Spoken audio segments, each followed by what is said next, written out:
Ölkəmizdə kiçik və orta biznes sürətlə genişlənir. Son illərdə KOB subyektlərinin sayı əhəmiyyətli dərəcədə artıb, qeyri-neft qaz iqtisadiyyatında payı güclənib. Dayaq mükafatının təqdimat mərasimində bu fikirlər səsləndirilib. Qeyd olunub ki, islahatlar nəticəsində investisiya, ixrac və məşğulluq göstəricilərində də yüksəliş qeydə alınıb.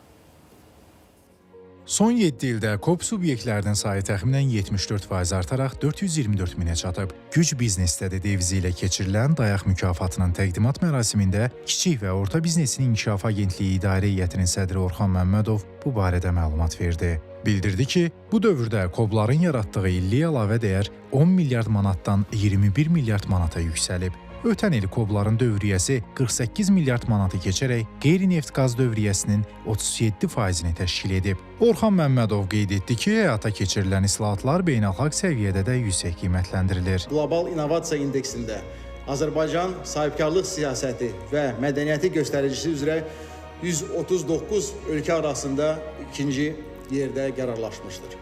Eyni zamanda xarici kapitallı şirkətlər arasında aparılmış sorğuya əsasən KOBİ sosial-iqtisadi inkişafın dəstəklənməsi baxımından dövlət qurumları arasında lider kimi qiymətləndirilmişdir. İqtisadiyyat Nazirinin birinci müavini Elnur Əliyev bildirdi ki, bu ilin yanvar-sentyabr aylarında ölkədə sənaye zonalarında ümumi investisiya həcmi 8 milyard manatdan çox olan 171 sahibkarlıq subyektinə rezident və qeyri-rezident statusu verilib. Nəticədə bu dövrdə sənaye zonaları üzrə ixracın həcmi 17% artaraq qeyri-neft qaz ixracının təqribən 30%-ni təşkil edib. 11 ayda sənaye istehsalının 70%-dən çoxu özəl sektorun payına düşüb. 1 dekabr 25-ci il tarixinə qədər sahibkarlarımıza 616 investisiya təşviqi sənədi verilib.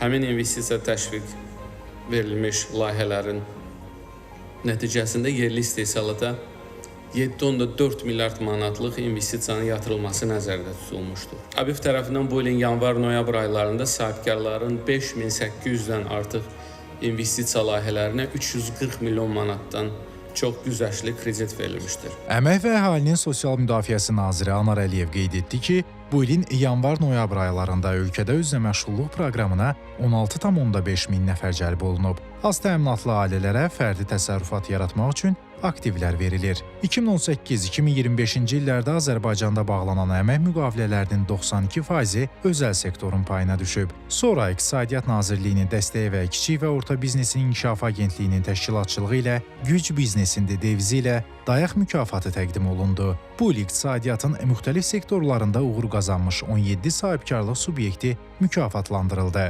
Əkbər Əlizadə, Elvin Muradov, İsmail Əmirli, ATV Xəbər.